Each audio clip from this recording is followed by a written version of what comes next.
For almost 10 years, the social rehabilitation service for persons who have suffered from violence, both underage and a person who are adults, has been provided by the state for over 10 years, and this service is provided in the form of individual consultations, and the consultations are provided by the social worker, psychologist, and lawyer, and the consultations can be provided remotely or face-to-face as needed.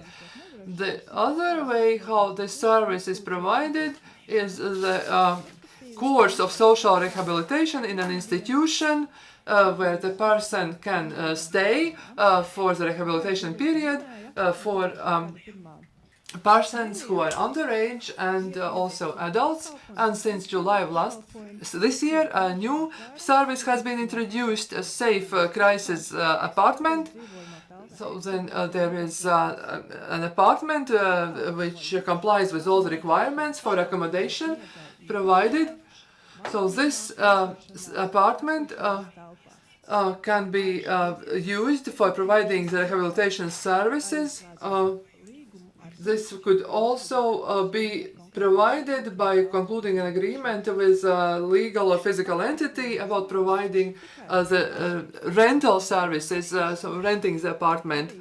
So the services are provided for adults, but also for underage children or for other household members of the person with whom the person has lived before receiving the services, and the state provides the expenses for the crisis apartment. Both utilities, bills, hygiene products, as well as other bills are paid and expenses covered by the state.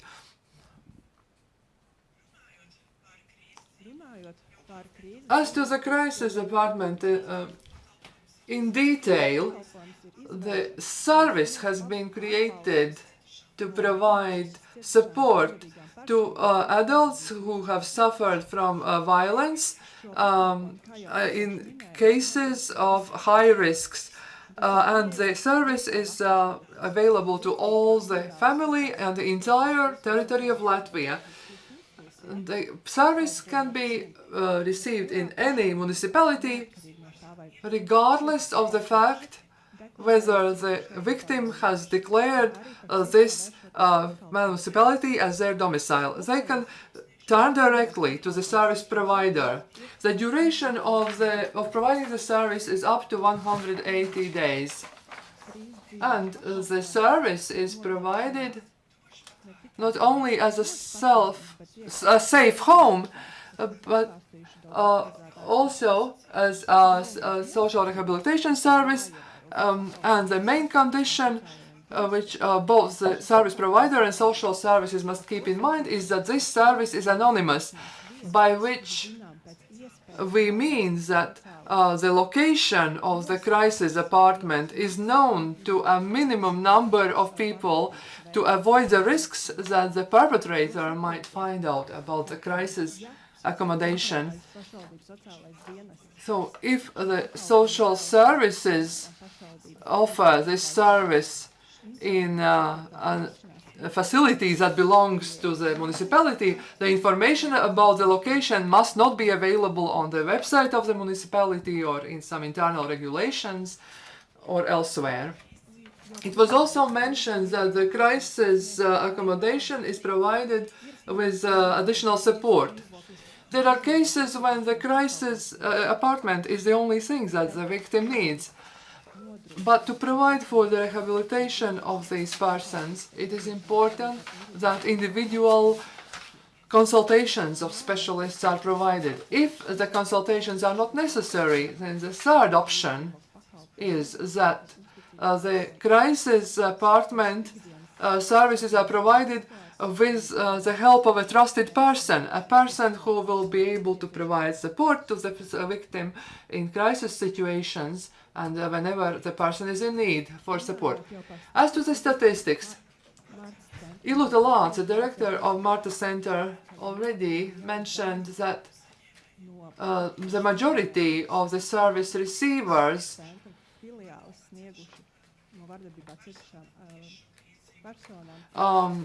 the majority have used the services of the crisis apartment. But if we look at the full statistics concerning Latvia, at first,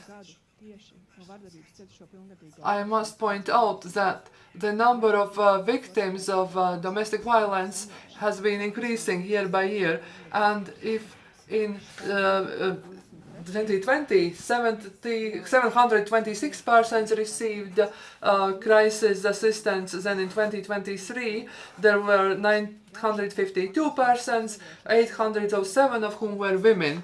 Mostly we provide individual consultations, then a social rehabilitation course may be offered, and a crisis apartment service as well. As to providing the crisis apartment services, in 2023, the second half of the year when the service was introduced, the service was provided for 9 women and 11 children. Whereas during the first 10 months of this year, this service has been provided to 21 women and 30 children by the beginning of November this year. During the months of August and September this year, we polled the social services of municipalities to find out what the situation is with providing crisis apartments in municipalities, as well as extending other services in high-risk cases. All 43 municipalities took part in this poll, and we included various questions in the survey, both about providing crisis apartments as well as about challenges which the social services face in providing the necessary support to the violence victims. And summarizing the data obtained, we found that during the year since the crisis apartment service has been introduced, 9 municipalities have provided this service. In 8 cases, they have decided to also provide individual consultations by specialists, while in some cases the crisis apartment has been provided together with a mentor's support. The crisis apartments have been provided with the help of NGOs mostly. By this we mean that either the NGO provided the service or it was provided in facilities which belong to these organizations. 2 municipalities chose to provide this service in hotels, also in facilities which are owned by the municipality. In the responses about how they are planning to provide this service, we found out that 25 municipalities are planning to provide this service in facilities owned by the municipality, and 6 municipalities are providing the service already in the locations, buildings owned by the municipality. Out of the 43 municipalities, only 7 are planning to provide this service only in locations like hotels, a couple of municipalities only with the help of NGOs, while other municipalities are planning to use diverse providers of facilities. As regards challenges that the municipalities and their social services face are the following. The one, location of the crisis apartment, mentioning as an example that the crisis apartment is in rural areas which are quite far from the center of the municipality, so it's difficult for the victims to travel to the center of the municipality to settle all kinds of matters. And another point was that the crisis apartment was located in multi-apartment building. Let's imagine a rural municipality, and if a person, the victim of violence, would be accommodated here, then quite soon all residents of this building would know it. Another challenge is how to ensure security. This service does not envisage having the presence of a specialist or another person together with whom this person is staying there. So it's very important, as I said, that information about the location where this service is provided should not be accessible to many people. It should be accessible only to those people, to those specialists who really need this information. The third challenge is, well, just the lack of service providers. Many municipalities admitted that they were planning to provide this service by approaching hotels and guest houses, but they understood that the hotels or guest houses are not ready to provide this service. They are not ready to get this financing in order to provide assistance to victims of violence. Another challenge is that a municipality has now empty premises, vacant premises. A municipality has its own sort of apartments and premises, and the law on local governments, which defines how services should be provided, it already defines several target groups to whom the municipality has to provide this kind of support. And it's also quite important that after the receipt of this service, the crisis apartment, the victim really has difficulties in finding and renting a place of residence, especially if previously the person has lived together with the perpetrator, and especially if the person has to move to another location and start living together with different neighbors. And to conclude, the challenges that we as the Ministry of Welfare face. One of the challenges is that even now the social services of municipalities and service providers lack common understanding of this service. And actually this is one of the main tasks for us as the ministry for the coming year. We have to find a way how to address municipal social services and service providers to develop common understanding, shared understanding, to avoid situations where the service is provided but then for different reasons is discontinued. And then as a result, after 6 years or even a year, the victim again becomes a victim of violence, again turns for help. Of course it's important, but perhaps if the service had been provided for a longer period of time and more extensively, then perhaps this re-victimization would not occur. Another challenge is accessibility of the service. And here we can speak about different aspects: accessibility of specialists, also their workload, also accessibility of the service in the regions.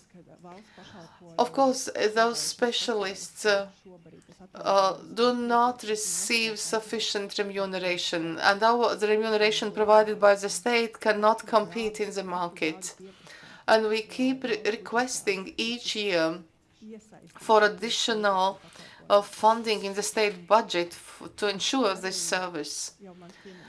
And also we need additional funding for financing programs. We have several services that we provide, and yet to continue this program, to develop it, to introduce new types of services, we have to request every year, we have to make requests for the state budget, and we also hope for greater support coming from the NGOs in order to reach these aims. There are other challenges that we have, not only in this service but also in others, whether the service really meets the needs of the victim. So we might say that the service is quite diverse and quite accessible for persons with different needs. But definitely we should think more and also develop the services for persons with different kind of disorders, functional and mental disorders, because it's not always those special consultations by specialists would be appropriate. We really should make this service more sort of appropriate for the victims, designed for their needs. And the very last challenge that I have included here is the introduction of new services. We are working on the plan for 2026-29 for preventing gender-based violence and domestic violence. We have proposed several measures. We are definitely going to highlight the whole process of introducing the service. The service should be available anonymously, because the service providers and social services have proven that not all victims of violence are ready to approach service provider, because they know that this information might be registered with the social services within their systems. So it's very important to introduce this anonymized service. And definitely, we should also finance this service we should also finance support groups for victims of violence. I know that Marta Center has project financing and municipal financing for such type of service, but definitely these support groups should be financed from the state budget. And definitely introduction of new services is planned also in connection with the project, support tool for decreasing domestic violence, which was launched this year. We are planning to introduce different methods and also to give the required competence to specialists. Well, to conclude, I just wanted to say, if you are interested in this project, then I have put on the slide here the link, so you can obtain information about the project. So thank you, and I wish to all of you a day of rich in new knowledge and new experience. Thank you.